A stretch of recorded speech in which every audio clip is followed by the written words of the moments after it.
Continuing with the other systemic changes that are occurring in the maternal adaptations in pregnancy. We have discussed mainly the hematological changes in previous lecture. In this in this video, I will be taking about the respiratory, alimentary and other systemic changes. Now, in the later part of the pregnancy with the developing fetus, more of it is occupying the abdomen. So, what happens?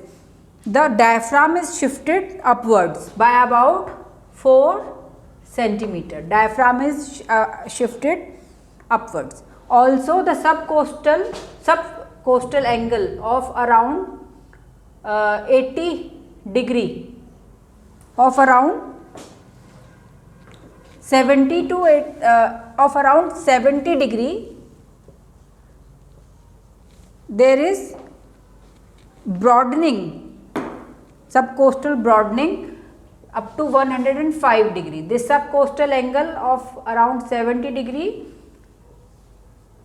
is shifted to around 105 degree. This is a MCQ question also.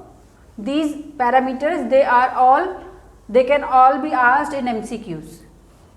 Now, the transverse diameter of the chest is increased by 2 centimeter and the circumference is increased by about 5 to 7 centimeter.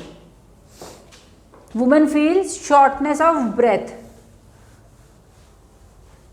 Respiratory rate is not much increased.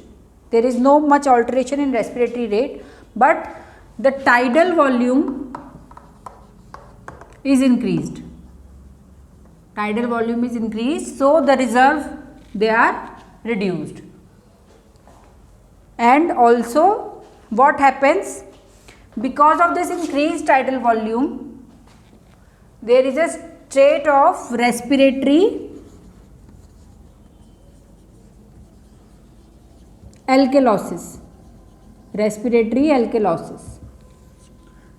CO2, pressure of CO2 in blood is lowered.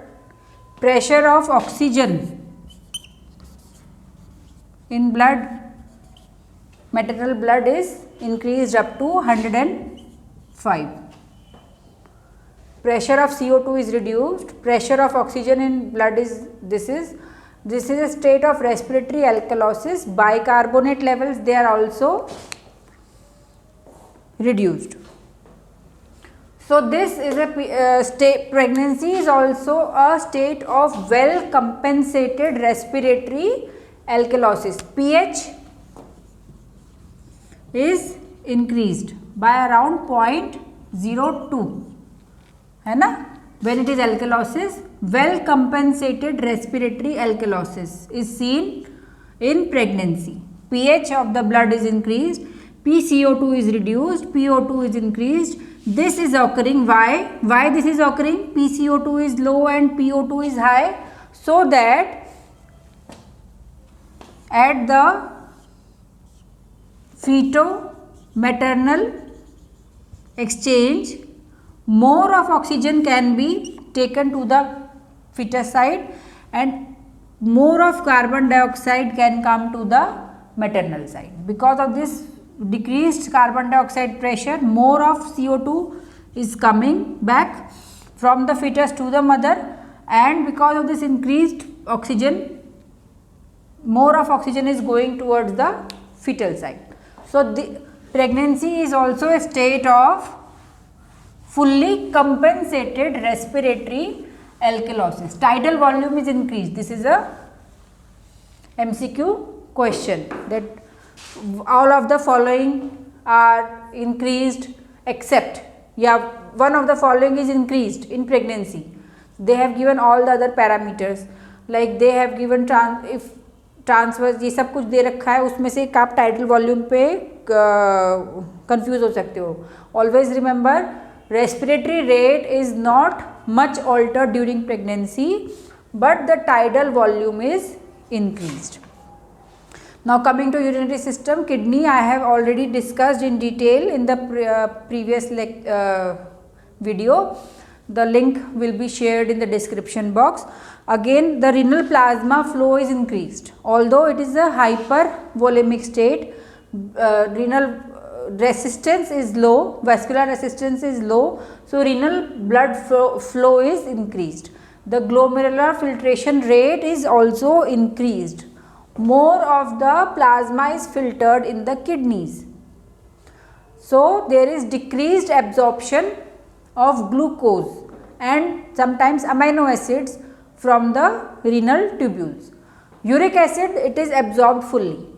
Always remember, uric acid is absorbed, but glucose and amino acid sometimes it remains, it escapes, and presence of glucose in urine is not a dangerous sign. Almost in 80 to 90% women you can see glycosuria in pregnancy because of the increased filtration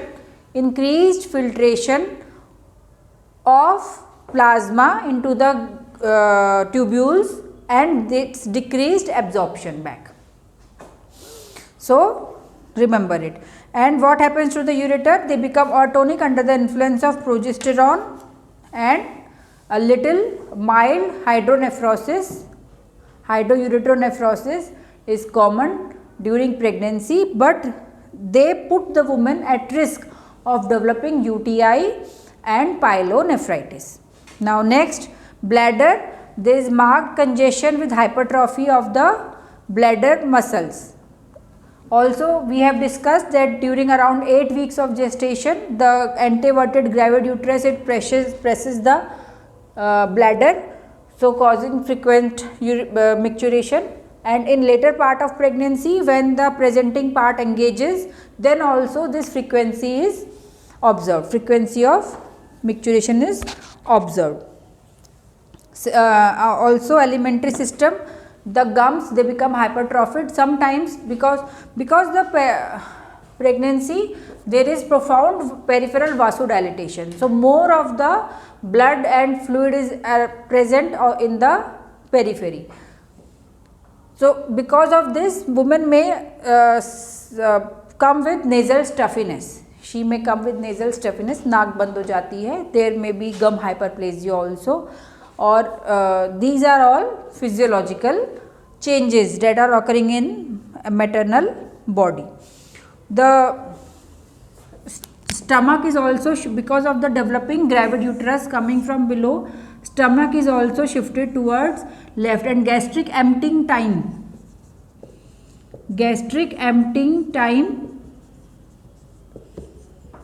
is also increased. Gastric emptying time is also increased.